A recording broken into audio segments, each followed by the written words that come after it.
Hey everyone, good afternoon. This is a Happy Mail video and a little bit of chit chat. I thought I would just combine them. This Happy Mail came the other day and it's from K&K Crochet. That's Kendra and her daughter Kristen, who make a wonderful team. They're also the creators of Bella the Bee and Buddy the Bee. Can you hear those birds in this tree? There's a handful of them. She sent 2 postcards the other day. This one is Blackwater Falls. The name comes from the amber-colored water that flows in this river.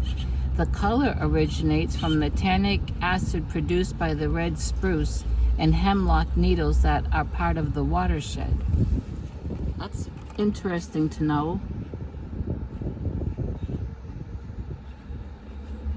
That one. And I think this postcard, she said, was her mom's. It says, John Henry, myth or man? He beat the steam drill in Big Bend Tunnel, Talcott, West Virginia. He died with his hammer in his hands. He stands on the overlook above the tunnel with his 20-pound hammer in his hands. The legend lives on. So those are neat. And then she sent some bee stickers.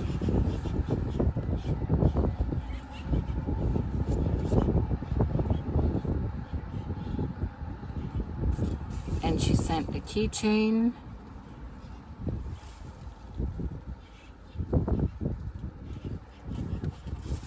And she sent 3 squares.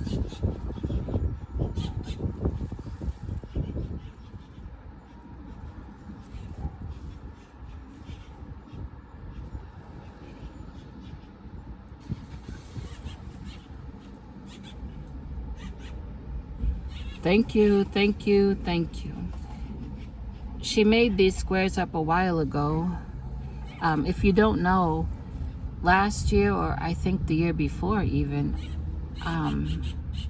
I put out that I was collecting 7-inch squares in lavender and sage. They could be solid color, or you could mix the 2 colors.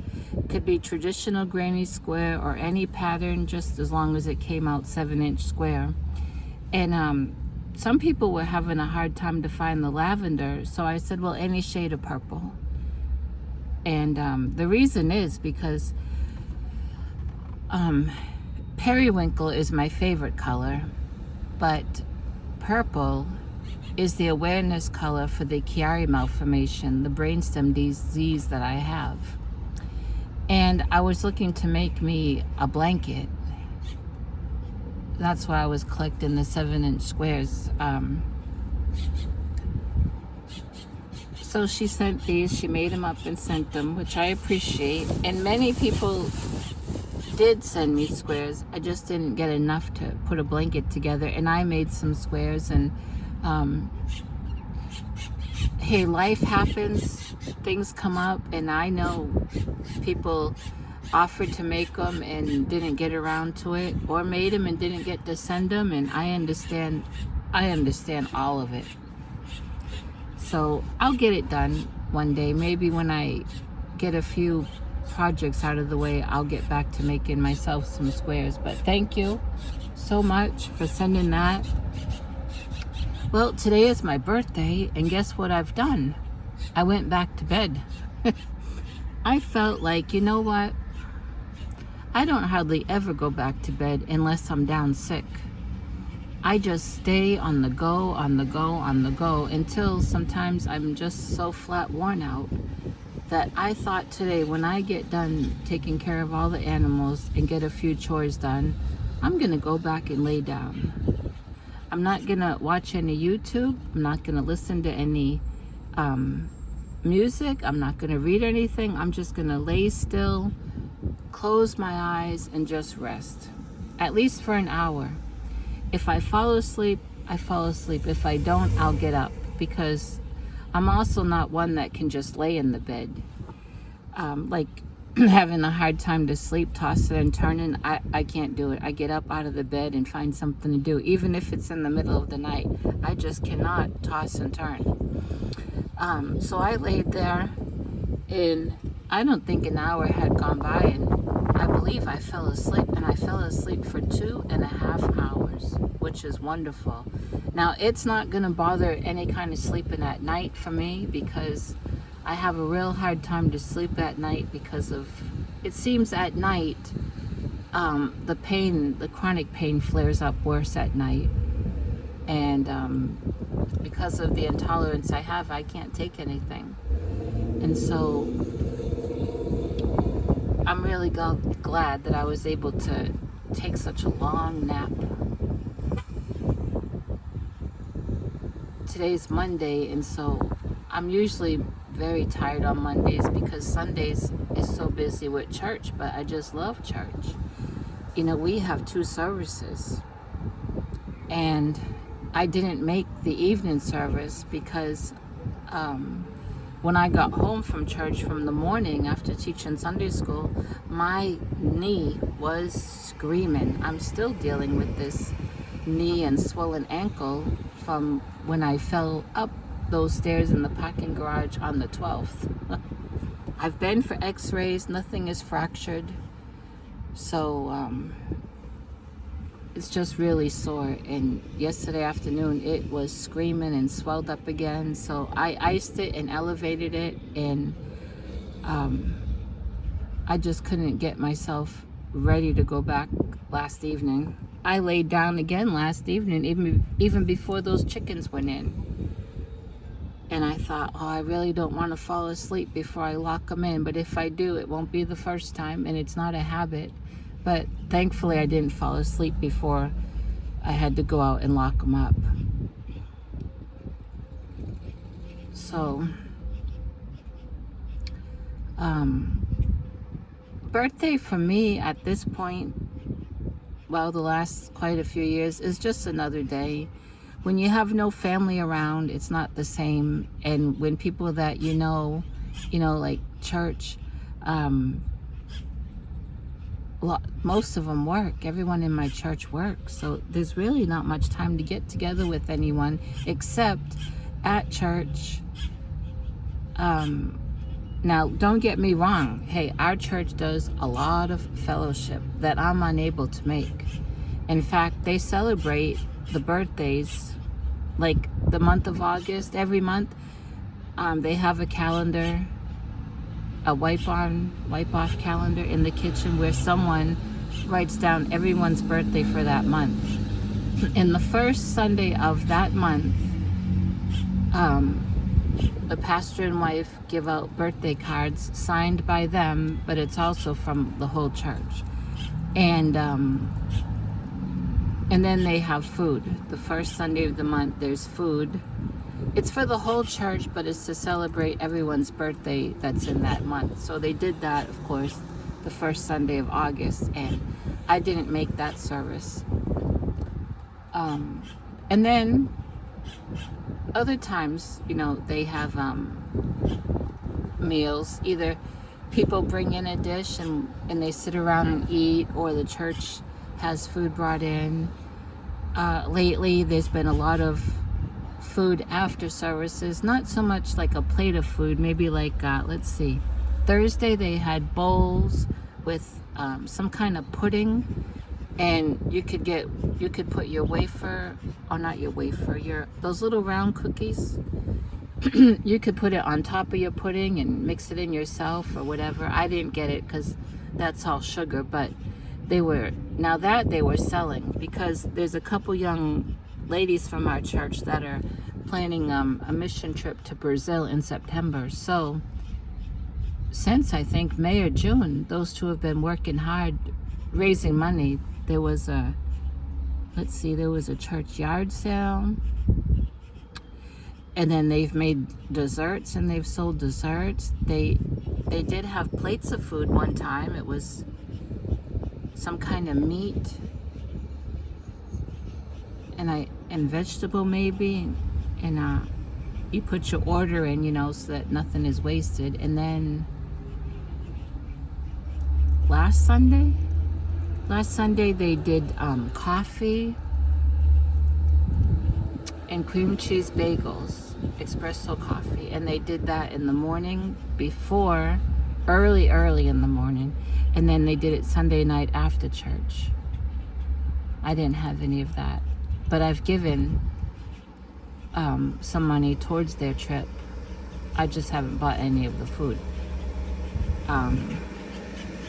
But usually the church don't sell plates of food like that when it's a whole church fellowship thing. And so anyway, I mean, there is a lot of fellowship there, which is good. Just I'm not always up to it.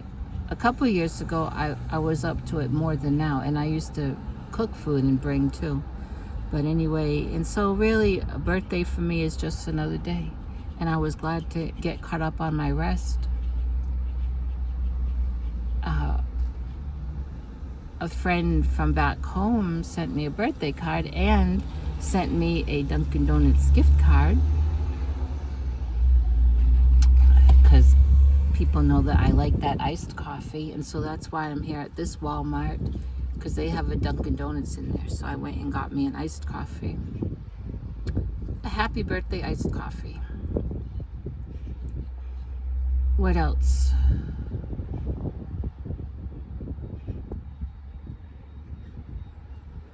What else?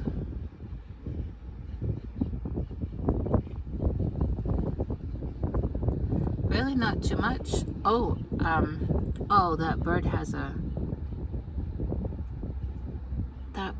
a, what do you call it? Like a wrapper to something.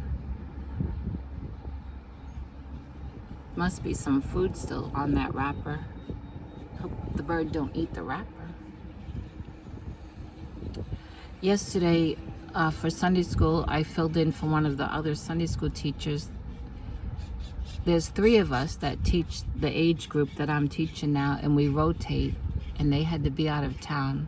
Both of them, they're related, and there was a death in their family, and they had to go for funerals. So I filled in, and now I talked about this yesterday morning. There's that bird again. When I did a quick video, but God had given me this lesson last week about God never changes. And so let me tell you, those kids, they had so much fun with that lesson. And God gave it all to me, just a little bit at a time. You know, a thought would come and I'd write it down, and another day a scripture would come and I'd look it up and write it down, and before you know it, I had the whole lesson. So on the big whiteboard, I wrote, God never changes. And I asked the kids, could they name some things that change? And they named, let's see, the weather, time. Even one kid said prices, people, animals, plants. I think there was about 10 things they came up with. And I made a column for all those things that change. And then on this column, I put up the scriptures. I mean, if you look through your Bible, it's never ending how many scriptures talk about how God never changes. One way or another, it's in there. So I had just written down in my notebook a handful of the scriptures, and I put them up on this side of the whiteboard in another column, and we read them and we talked about them.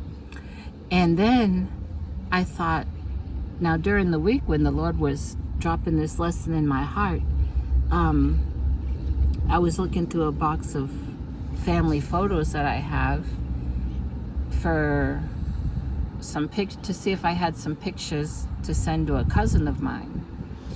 And anyway, I came across pictures of me, and I thought, how appropriate with Monday being my birthday.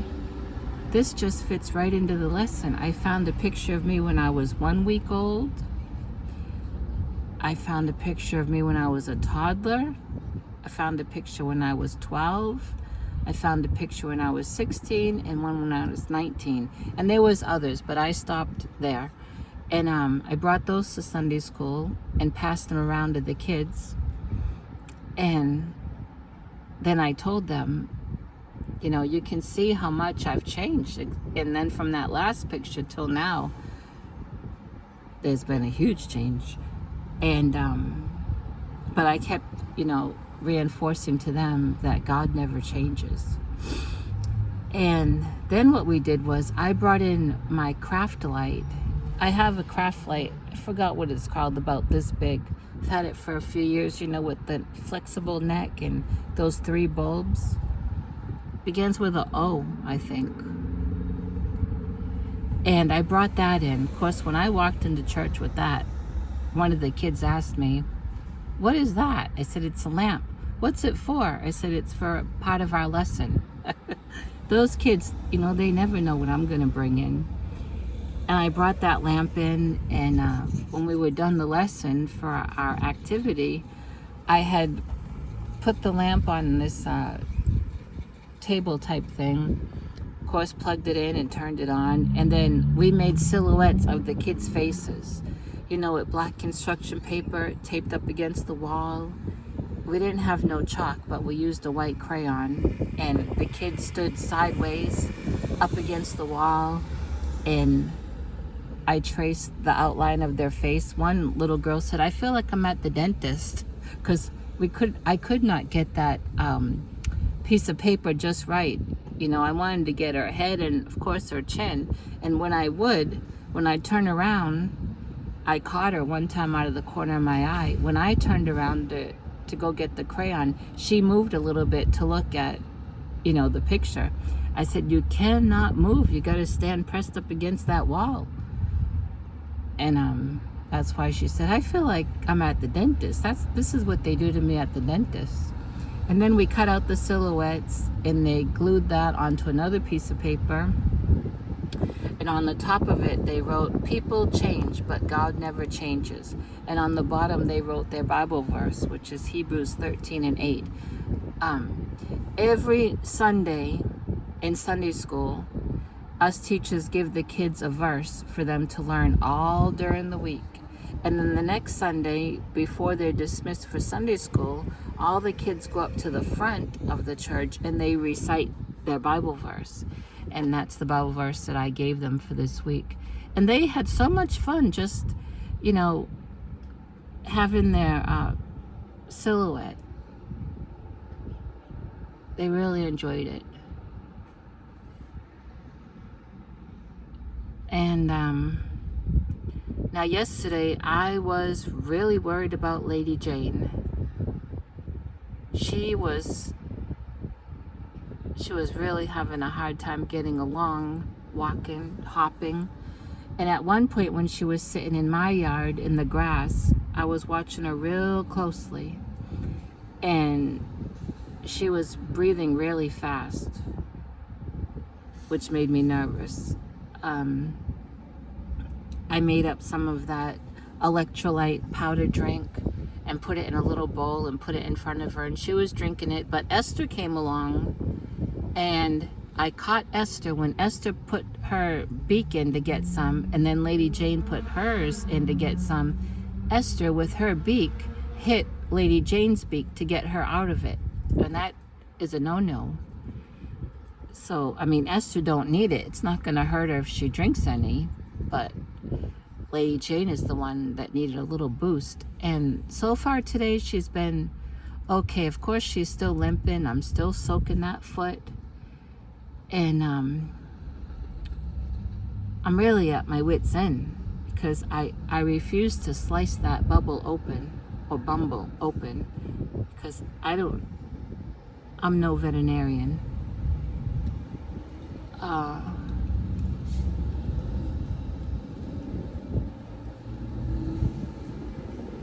I'm planning on, when my Social Security check comes, I'm planning on ordering her that ointment that I saw someone posted in the chicken Facebook group. I screenshot it or took a picture of it so I know what to get. I was thinking the other day to do a live and see if I couldn't sell a couple of my baby blankets and, even some of my of those hard-covered crochet books that I got from Facebook Marketplace, to I would just go live and sell them, and then use that money to buy that ointment. And I don't want to be bothered with pricing anything, so I would just do like $5 for a book, and whoever wanted it would have to pay the shipping. And I mean, I would take a loss with the baby blankets, but this is what I can do so I can get that ointment, is I would just put the baby blanket $10, and whoever wanted it would pay shipping. I don't know, I'm still thinking about it. Let's see, today's the 26th. I don't know what I'll do. Just thinking out loud, I guess. Oh, that bird. It always looks like a bird's gonna fly into my car.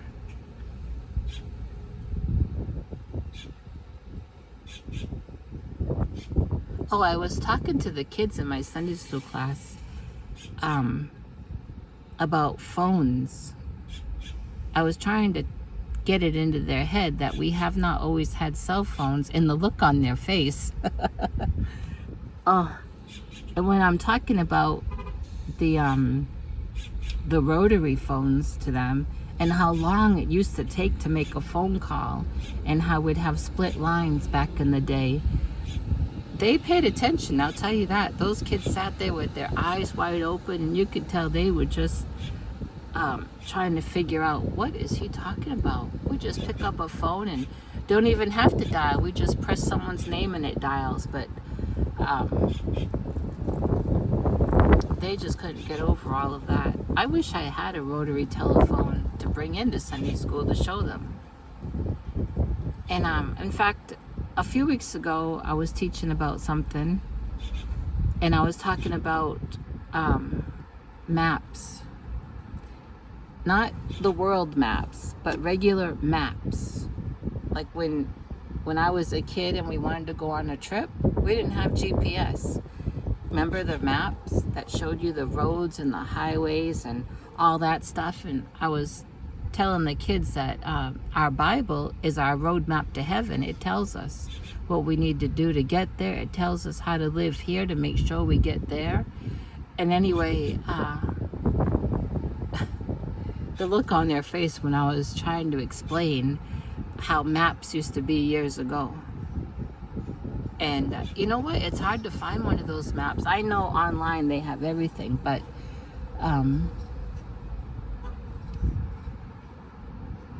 I guess I'm an old school Sunday school teacher.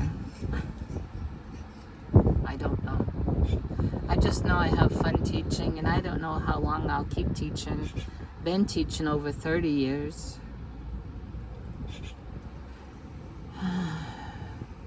And it is fun. It's dedication, and it is a calling. It is. It's a holy high calling. A lot of stuff goes on behind the scenes in teaching Sunday school that parents don't see, the kids don't see, the rest of the church don't see, even sometimes the pastor and wife don't see. You know, there's a lot of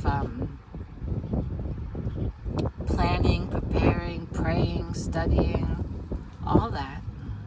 But it's worth it to pour this word of God into those innocent hearts and just hope that they'll fall in love with Jesus and live for Him. And I have taught kids whose parents I taught. That's really strange. But and their parents remember some of my lessons. Like I say, they never know what I'm going to bring in. I'm a very visual person. And so I guess God uses that when I teach Sunday school.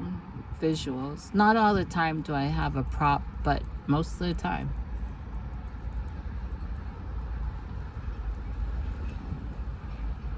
I still have not picked up my hook. And I really need to. Really, really need to.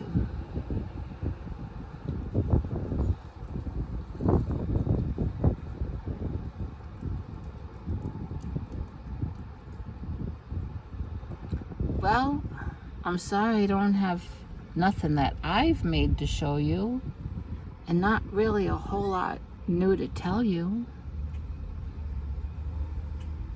Maybe this week I will. Today's only Monday. We're having cooler weather. It's only in the 90s. That's cooler.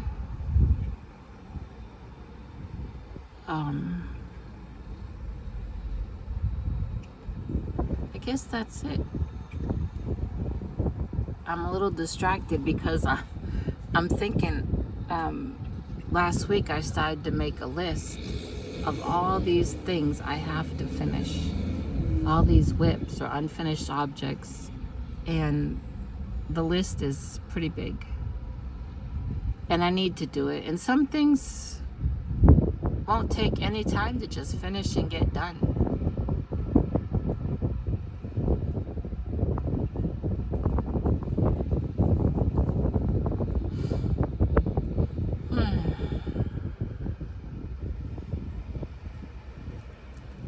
So I guess I'll end this and head back home. I gave the chickens this morning some papaya. They were happy to have that.